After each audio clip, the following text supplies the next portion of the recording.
Bon, ben bonjour tout le monde. J'espère que vous allez bien. Alors, comme vous pouvez le constater, je brille encore par mon absence aujourd'hui. Je suis obligée de rester encore isolée là, le temps que mon fils ait son résultat. Donc, ce que je vais faire avec vous, dans le fond, pour cette période-ci, c'est que je fais une petite vidéo là, avec vous, là, seulement pour vous faire une petite synthèse, là, vous permettre d'avoir une vue d'ensemble, parce que dans le fond, la période d'aujourd'hui, c'est vraiment une période de révision, une période de synthèse. On va en avoir d'autres la semaine prochaine, puis la semaine prochaine, ben là, théoriquement, je vais être là avec vous, là, donc je pourrai aussi éventuellement répondre à toutes vos questions là, sur les périodes où j'ai dû m'absenter. Puis c'est ça, juste avant de commencer, j'attire votre attention là, ici en bas. En fait, on est en fin de chapitre, hein, je vous en avais parlé en début de semaine, donc juste pour vous dire là, que j'ai tenu compte aussi de votre horaire là, de la semaine prochaine. Fait que jeudi, ce sera l'examen là, sur les fonctions. Quand je dis les fonctions, là, je fais référence là, pour les visuels, là, je fais référence à la fonction par partie, qui en fait étaient tout simple, ni plus ni moins, là, des petits mx plus b là, qu'on retrouvait là, juxtaposés les uns après les autres. Il y aura aussi des questions sur la fonction rationnelle, notre cas sur x de la semaine dernière, puis le nuage de points qu'on a abordé cette semaine. Fait que, les problèmes de révision, en fait, que vous allez faire aujourd'hui, là, c'est toutes des choses en lien avec ça. Aussi, avant que j'oublie, pour ce qui est des récup, là, vous voyez, là, j'ai tout dépendant du groupe là, dans lequel vous êtes. Là. Donc, pour le groupe 300, ce sera la récup de mardi 12h30. Parce que vous, l'examen du jeudi là, va être en avant-midi. Puis pour le groupe 302, vous, la récup va avoir lieu jeudi 12h30. Donc, c'est des choses importantes à noter là, pour la semaine prochaine. Mais évidemment, on va se revoir là, entre-temps là, en début de semaine. Donc là, le petit bout que je voulais faire avec vous, là, il n'y a rien de nouveau pour vous aujourd'hui parce qu'en fait, la théorie, là, tout a été vu. Ce que j'ai l'intention de faire, c'est tout simplement faire un bilan, là, vous donner une vue d'ensemble, vous aider à vraiment distinguer bien chacune de vos fonctions, puis aussi distinguer la façon de procéder, en fait, tout dépendant de la fonction qui est concernée dans vos problèmes. Donc, je vais y aller rapidement, là, on va y aller visuellement, là, comme ceci. Je vais vous mettre tout d'abord fonction affine, fonction par partie. Donc, fonction affine, là, je pense que je n'ai pas besoin d'en parler beaucoup, là, parce qu'on est rendu vraiment en maîtrise, là, fait que c'est votre fameux mx plus b.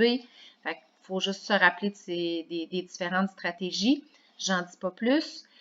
Pour ce qui est de la fonction par partie, bien, la fonction par partie, c'est encore du mx plus b, donc il n'y a pas grand changement non plus. Par contre, je fais juste vous rappeler que, je vous donne un exemple. Là. Par exemple, si vous avez une fonction par partie, supposons là, que moi, là, ce qui m'intéresse dans cette fonction-là se trouve, je ne sais pas moi, ici, vis-à-vis cette coordonnée-là, puis que je m'intéresse à cette coordonnée-là en particulier. Bien, c'est sûr qu'à partir du moment où je sais que c'est ça qui m'intéresse, bien, quand je vais faire mes calculs, vous vous rappelez, on faisait ça, là, on se traçait une droite, puis en quelque sorte, on faisait disparaître le reste, là. On fait comme si le reste n'existait plus. Et là, ça devient vraiment un problème de droite standard avec un mx plus b standard. Puis là, ce qui est important de faire, c'est de se faire une petite table de valeur puis de s'assurer que les points qu'on a utilisés, ce sont des points qui sont dans la partie qui nous intéresse. Donc, il y a ça là, de particulier pour la fonction par partie. Je continue maintenant. On va y aller avec la fonction rationnelle. Puis là, la fonction rationnelle, là, à partir de cette semaine, là, vous avez vu qu'on peut l'aborder sous deux angles. Hein. On peut l'aborder sous l'angle, en fait, on peut l'aborder sous le modèle théorique, si on veut. Là. Ici, j'avais écrit la vraie fonction parce que ça, c'est ce qui se passe en théorie. Hein. C'est dans un monde idéal, quand on a vraiment, là, quand on observe, là, je vais vous rappeler le petit truc, là, la fonction rationnelle. Vous vous rappelez, on la reconnaissait comme ceci. Il me manque une petite virgule. On la reconnaissait comme ça en faisant le produit de nos coordonnées X et Y pour les différents couples. Hein. On se rendait compte que ça donnait toujours la même chose. Et là, à partir de là, on en déduisait notre constante K, puis là, on pouvait faire notre formule. Ça, c'est ce qui se passe dans la théorie. Dans la pratique, ça, c'est ce qu'on a regardé cette semaine là, avec les petits laboratoires qu'on avait fait la semaine dernière. Bien, ce qu'on avait constaté, en fait, c'est que dans la pratique, quand on travaille dans un contexte là, surtout expérimental, oui, on peut observer une fonction rationnelle, mais elle ne sera pas parfaite. Les choses ne seront pas nécessairement là, aussi à la perfection que c'était le cas ici dans le modèle théorique. Dans ce temps-là, ce qui se passe, puis on s'en rend compte tout de suite, c'est que quand on va faire le produit, ça ne donnera pas tout à fait la même chose. Ça va se ressembler, je vais vous montrer ce que ça donne, ça va se ressembler, mais on voit qu'il y a des écarts, il y a des petites différences, puis ça, c'est dû aux erreurs expérimentales. Là. Quand j'ai fait mon expérience, par exemple, là, je prends l'exemple qu'on avait fait ensemble avec les rouleaux dans lesquels on regardait. Ben, vous le savez, là, c'était pas évident pour la personne qui la faisait l'expérience de bien voir sur le ruban mesuré, là, exactement, précisément ce qu'elle était en mesure de voir. Fait que ça faisait partie de nos erreurs expérimentales, puis ça explique pourquoi des fois on obtient des valeurs K qui sont différentes les unes des autres. Alors, ce qu'on avait vu à ce moment-là, c'est que c'était quand même pas très, très compliqué, c'est que pour pallier à ces incertitudes-là, ce qu'on avait vu, c'est qu'il fallait faire une moyenne, tout simplement. Et après ça, on utilise cette moyenne-là pour faire notre formule. Donc, si je reprends ici, dans mon modèle théorique, ben, étant donné que ça donnait toujours 12, on peut directement faire la formule en utilisant le 12 qui est notre constante K. Alors qu'ici, dans mon nuage de points, ben, avant de faire ma formule, ben, j'ai un petit calcul de moyenne à faire comme je viens de vous le montrer. Je fais ma moyenne et je me sers de cette moyenne-là pour ma constante K. Puis c'est comme ça que je vais définir mon équation. Fait que voici pour la fonction rationnelle sous les deux angles. Et pour terminer, je voulais aussi vous reparler du nuage de points, mais là, cette fois-là, le nuage là, qui se modélise par une droite, ça, c'est notre dernier cours, fait que c'est peut-être plus frais là, pour vous. Là. Ce qu'on avait vu, en fait, c'est que ben, il existe une technique pour être capable vraiment de tracer la droite optimale. Hein. On a parlé de ça, là. Puis l'objectif, c'était de trouver la droite qui allait représenter le mieux notre nuage de points. Puis ça, ben ça se fait pas, ben ça peut se faire de différentes façons. Mais en particulier, on avait vu la méthode de Mayer qui consistait à pas faire les choses là, par essai-erreur. Là. On a vraiment une stratégie qui permet de trouver de façon précise là, où est-ce qu'on va tracer notre droite. Puis, si je résume rapidement ce qu'on a fait au dernier cours, la méthode consistait en étape 1, c'était de prendre la table de valeurs ou le nuage, puis de séparer ça en deux groupes égaux. Fait que là, ici, j'ai fait une petite table très, très simple avec 4 données. Fait que vous comprenez que ici, on sépare en deux. Ça me fait 2 paquets de 2.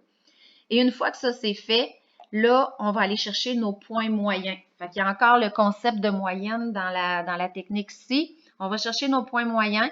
En réalité, ça consiste à faire 4 calculs de moyenne où je les ai mis en couleur autour. Fait que vous voyez ici la moyenne des X pour la première moitié 1,5. La moyenne des Y pour la première moitié aussi, ça donnait 3. Et j'ai fait la même chose en bas, là, en bleu. Et une fois qu'on a nos moyennes, à partir de là, ce qui se passe, c'est que là, la table de valeurs, là, on fait comme si elle n'existait plus. On fait comme si le nuage n'existait plus. Et à partir de là, on travaille seulement avec nos points moyens. Et là, on se refait une nouvelle table de valeurs pour ne pas se tromper. Fait qu'on reprend nos points moyens. Ça, c'est mon point moyen numéro 1. On peut aller le placer aussi dans notre plan cartésien pour le visualiser. Après ça, on va chercher notre point moyen numéro 2, qui était le 4, 8. On peut le placer aussi dans le plan cartésien, comme ceci. Et c'est avec ces deux points de couleur-là que je vais être en mesure ensuite de placer ma règle, puis de dire, bon, ben OK, voici la droite optimale pour ce nuage-là, c'est la suivante. Là, il me resterait à tracer ma droite. Puis, si je veux trouver l'équation, parce que souvent c'est ce qu'on va vouloir faire, bien, pour faire mon calcul de mx plus b, ben, je vais travailler avec cette table de valeurs-ci. Je vais travailler avec mes points moyens qui ont servi justement à tracer la droite de Maillard. Fait que là, je vous ai fait un résumé condensé. Là, en 10 minutes, on a fait le tour de ce qu'on vient de voir en plusieurs semaines. Là, c'est sûr que j'ai dit beaucoup de choses et peut-être des points sur lesquels je suis allée un petit peu vite, mais je vous explique pourquoi je me suis permis ça aussi parce que je voulais pas non plus trop étirer la vidéo. C'est que la feuille bleue, là, vous êtes supposé avoir reçu une feuille bleue qui résume justement le chapitre là, en début de période. Puis, si vous regardez justement sur cette feuille-là, là, moi, j'ai fait un petit résumé là, très concis. Mais si vous regardez la feuille bleue que vous avez reçue, je vous invite à prendre peut-être le recto, là. Vous allez retrouver justement un résumé avec des exemples là, très détaillés.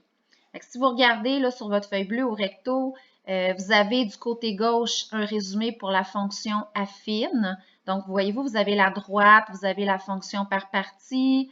Puis, je vous ai mis un exemple de A à Z. Là, vous avez un exemple. Là, comment je procède quand j'ai une fonction. J'ai pris l'exemple avec la fonction par partie parce que ça, c'était plus nouveau pour vous. Fait que vous pourrez vous baser là-dessus quand vous ferez vos exercices si jamais il y a des choses qui vous échappent. Vous avez toutes les étapes ici. Puis même chose ici, là, du côté droit, voyez-vous, je vous ai fait un exemple avec un problème avec une fonction rationnelle. Puis là, vous avez remarqué qu'à l'écran, contrairement à sur votre feuille, j'ai mis des gros traits rouges. La raison pour laquelle j'ai fait ça, c'est parce que je voulais mettre en évidence quelque chose. C'est que si vous regardez comme il faut, là, tous les problèmes qu'on fait, là, que ce soit une droite, une courbe, un nuage de points, peu importe, il y a toujours, en fait, deux grandes étapes. C'est-à-dire que la partie d'en haut, là, c'est toujours la partie où je suis en recherche d'une formule. J'essaie de cerner c'est quoi le modèle mathématique. Donc, est-ce que c'est une droite? Est-ce que c'est une courbe? Et la partie du haut, là, donc tout ce que vous voyez ici, là, ça, c'est l'étape où je suis en recherche d'une formule qui va me permettre ensuite de répondre à la question. Fait que le trait rouge que je vous fais, c'est pour vraiment que vous distinguiez ces deux étapes-là importantes. Fait en haut, c'est la recherche de la formule. Puis évidemment, vous le savez, hein, une fois qu'on a la formule, ça ne s'arrête pas là. Le but, c'est que ça serve à quelque chose. Donc, l'étape qui vient en bas, là, l'étape numéro 5 que vous avez sur votre feuille bleue, ça, c'est l'étape où vraiment je réponds à la question qu'on m'avait posée au départ. J'avais mis des exemples de questions comme ça en gras là, au tout début. Fait que c'est l'étape où je réponds à la question. Concrètement, pour ceux qui sont visuels, c'est l'étape de la machine à coordonnées. Donc, c'est l'étape où je vais aller chercher une nouvelle coordonnée dans le fond. Là, parce qu'une fois que j'ai ma droite, c'est intéressant, mais souvent, c'est parce qu'on cherche un point en particulier. On veut savoir ce qui se passe à un moment précis. Donc, toute la feuille, elle est construite de la même façon pour vous aider à vous retrouver. Fait que ce soit la fonction affine ou rationnelle, si vous regardez en haut, ça vous explique comment trouver les formules. Si vous regardez en bas, vous avez un petit résumé sur le comment ensuite j'utilise ma formule pour répondre aux questions. Puis si vous regardez au verso, ça ne sera pas long. Au verso, juste pour vous dire, là, je n'épluche pas ça au complet non plus, mais c'est juste pour vous dire qu'au verso, en fait, ici à gauche, vous avez le résumé pour tous les problèmes qui concernent les nuages de points qui se modélisent par une droite. Puis du côté droit ici, vous avez un exemple pour les nuages de points qui se modélisent par une fonction rationnelle. Fait que vous avez vraiment là, tout entre les mains. Fait que tout ça pour dire que là, vous allez pouvoir commencer vos exercices. Puis, ben, ça pourrait être un outil, justement. C'est pour ça que je voulais que vous l'ayez aujourd'hui, cette feuille-là, parce que je pense que le premier réflexe qu'il faudrait que vous ayez en faisant vos problèmes de révision, là, ben, c'est d'abord de vous situer, de dire, OK, là, j'ai-tu un nuage? Est-ce que c'est une droite? Est-ce que c'est une courbe? Quelle formule je vais devoir trouver? C'est ça les premières questions que vous allez devoir vous poser. Juste pour vous donner un exemple, tout à l'heure, là, vous allez faire les exercices dans votre document blanc, là, dans la partie révision. Et je vais vous montrer, par exemple, le premier, là, celui par lequel vous allez commencer. Si vous prenez celui-ci, le problème du salon de coiffure, vous n'avez pas besoin de lire, je veux juste vous montrer là, comment vous allez devoir raisonner. Voyez-vous, là, juste en partant, là, je vois qu'il y a 2 tables de valeur dans ce problème-là. Bien, la première chose que vous allez devoir faire, c'est vous poser la question à savoir, bon, ben OK, ici, il me parle du coût total selon le nombre de teintures achetées. Bon, ben là, votre mandat, c'est d'aller voir, bon, c'est une droite, ça, ou est-ce que c'est une courbe? Même chose ici, c'est une droite ou c'est une courbe. Vous trouvez vos formules, puis après ça, bien, vous allez être en mesure de répondre à la question. Mais c'est certain que chaque fois que vous voyez une table de valeur, il y a une formule à trouver, puis forcément votre machine à coordonner à la fin. Fait quand on a compris la structure des problèmes, ça se fait très bien. Puis en passant, si jamais vous dites là, mais là, comment je fais pour savoir si c'est un nuage ou pas, là, dites-vous une chose, s'il est question d'un nuage, ça va être dit dans le problème ou carrément vous allez avoir le graphique puis vous allez le voir. Mais on ne vous laissera jamais dans le doute là, pour ce qui est des nuages de points, ça va toujours être très clair quand c'est un problème qui porte là-dessus. Alors voilà, je pense que ça fait pas mal le tour de ce que je voulais vous donner comme précision là, pour le reste de la période. Donc, pour ce qui est de la suite des choses, là, ben, en fait, aujourd'hui, c'est votre première période de révision, comme je disais tantôt. On va poursuivre la semaine prochaine. Donc là, le but, c'est d'y aller à votre rythme, puis d'en faire le plus possible là, dans votre document. Ça, c'est dans votre document blanc numéro 6. Là. Vous y allez dans l'ordre, tout simplement. Puis là, voyez-vous, je vous ai mis quand même des repères là, avec les réponses, mais la personne qui est avec vous a aussi un corrigé plus détaillé là, au besoin. Fait que gênez-vous pas pour demander un coup de pouce. Fait qu'on reprend tout ça la semaine prochaine en espérant que tout soit réglé là, puis que je puisse être avec vous. Là, ça va être un petit peu plus simple. Fait qu'une bonne période tout le monde.